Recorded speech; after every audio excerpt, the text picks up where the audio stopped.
Croydon Racer Developments for a very special occasion. On the 10th of August 2024, CRD didn't just complete a hat trick, but a royal flush of GT-R records. The quickest and fastest R32, R33 and R34 GT-R, the world's quickest GT-R outright, as well as the world's quickest and fastest RB powered car. But to top it all off, the little bonus is they also have the quickest R35 GT-R in Australia outright, as well as the quickest street R35, which is also the second quickest outright as well. It's a huge achievement, so let's go check out which car's which and introduce some new ones. War GT-R has to be one of the most well-known and popular GT-Rs, not just on our channel, but on the planet. Since this car burst onto the scene and became the first 8-second manual GT-R at Cootamundra, Anthony Sard has been a fan favourite, the general trying to manhandle this thing down the track. Obviously, Adrian Portelli bought the car, they continued development, and the goal was to run into the 7s, which they did last year, with a 7.9 being the first manual 34 to do so. But they now have a new goal, and the first goal was to be the quickest manual GT-R on the planet, which they've already achieved with a 761.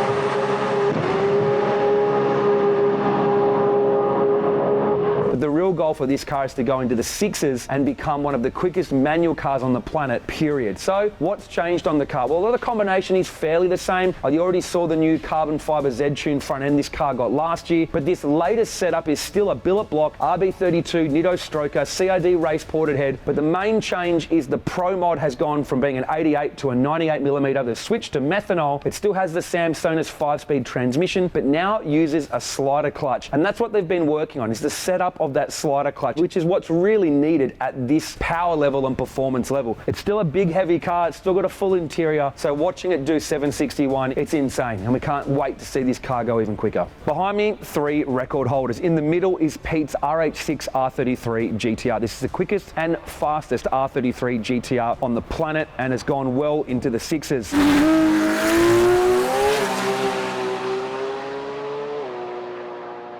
On your right is the ex-AMS and Jordan from Drivewire R35 GT-R. That's currently the quickest R35 GT-R in Australia. And on your left is Yanni's R35 GT-R, which is the quickest street R35, quickest at Cootamundra, and second quickest outright in the country as well.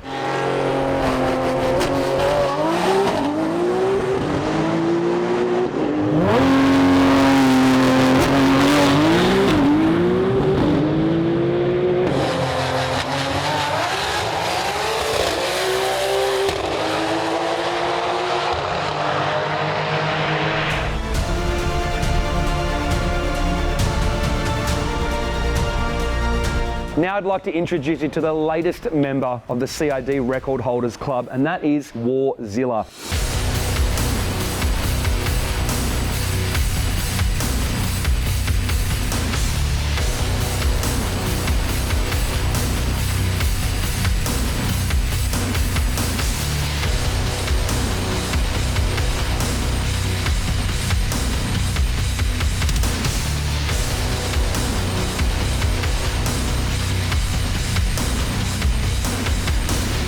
This car was actually being built in secret for John Ricker. He started the build, but not long before it got finished, it was sold to George Ajewski, who basically said, go and be the first 34 into the 6s, the first 34 to 200 mile an hour, and be the quickest 34 GT-R outright. The end. And it did all of that within 24 hours of when it first went down the track. It was only 3 test hits, and then its first full pass, it got the job done.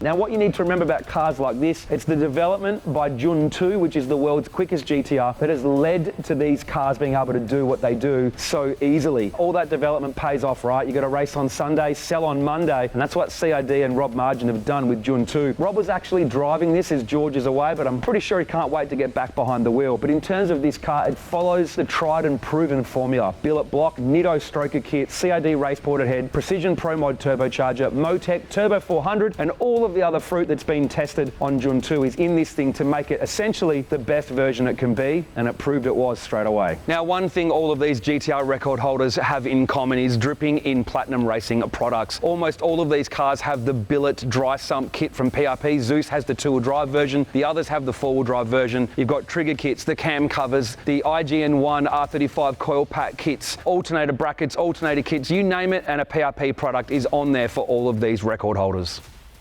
Hi, I'm Robert Marjan, owner of Juntu and Zeus, the quickest and fastest RB platform in the world.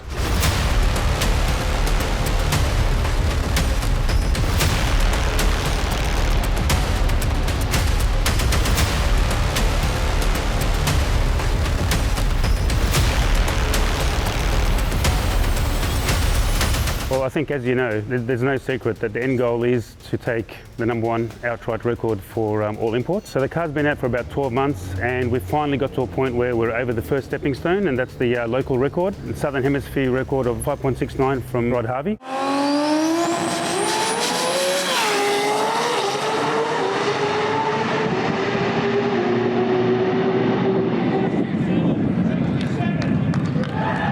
It's a sigh of relief because all the RB guys are working towards being the quickest in the world, and I think eventually the RBs will be #1 regardless who it is. But obviously it's good to have bragging rights, and right now we're the #1 RB. So for the past 12 months we've been really battling the transmission. Well, it's not so much the Liberty, but the tie drive converter setup. It was such a challenge. Every time we went to the start line, the car would react differently. We couldn't get on top of it, we couldn't get reliability, consistency. When we finally got over that, and obviously with Al helping us, Al from Al's Race Guides, the car just changed. We were able to repeat.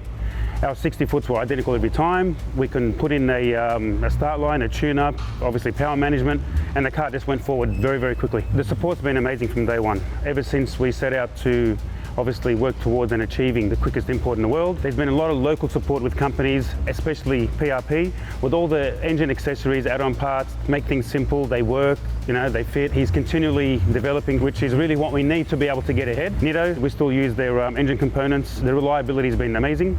Obviously the team, CRD, what they do, you know, the tune, the power management, obviously their know-how and the expertise, you know, like it's unsurpassed. Many, many years ago when we set out in June, we were developing packages that got us down the path of becoming the quickest street cars in the world. You get to a point where you overpower the chassis and you can't go any quicker and it becomes dangerous. And I've been racing June for 15 years. It's accomplished some great things. It's won a lot of GT-R festivals. It's held records, and it still does as far as the outright GT-R. When we got to a point where this car was ready, we obviously moved focus. There was no need to chase anything in the GT-R scene because it was #1 anyway. Obviously wanted to put all our attention into this, and now we're chipping away at being #1 worldwide, and that'll happen eventually. It's just a matter of, you know, as I said, getting some reliability with some of the components. As far as June's concerned, we did a bit of a resurgence with it now because obviously people do want to see it out and we'll have a bit of fun in it.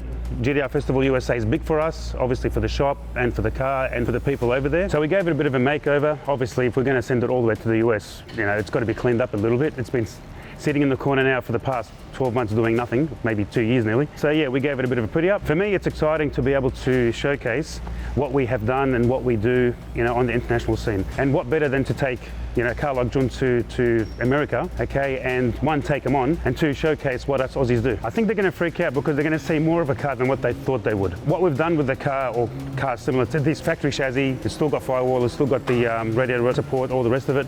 I think at that level, you don't see many cars like that. Obviously, we're looking forward to racing some of the big American names like George Odworth. He's got Night Fury. And why not? If White Rice comes out, you know, we'll have a hit with them as well and show them what our Aussies are made of. It'll keep popping its head up, you know, with all these big events. Yeah, it's not going to be fully retired, but there's no need to keep pushing that platform when you've got something like this. So obviously this platform, you know, enabled us to go to the next level, use that power, and now we're pushing again. And what we've learned from here, we can now start filtering down to the street cars again and make it seamlessly. I mean, like the 34 just went out. First full hit, and it just runs at 6 easy.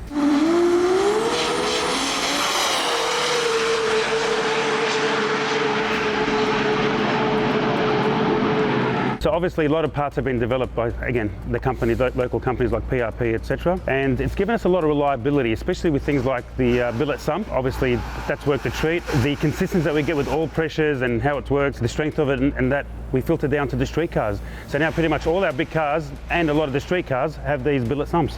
Trigger kits, cam sensors, the rocker covers. Herman's even developed a lighter sump. I mean, all these parts, all the little bits and pieces that help us get reliability and go fast. Once you find a package that works, you want to duplicate it. So everything that's on this car, we're now filtering down to all the street cars, and obviously these street cars get raced and they work. We had planned to take Zeus to America this year. Obviously there's GT-R Festival and there's import versus domestic, but because we weren't finding the consistency and the reliability that we wanted due to the transmission, we gave it a miss. Now we're on top of that. The next hurdle is the head. Once we get reliability out of the head and we can start doing 560s back to back, back to back, back to back without hurting any components, obviously with the amount of stress that we're putting everything through, I think next year we'll definitely be there. We'll be there in force and we'll conquer the world.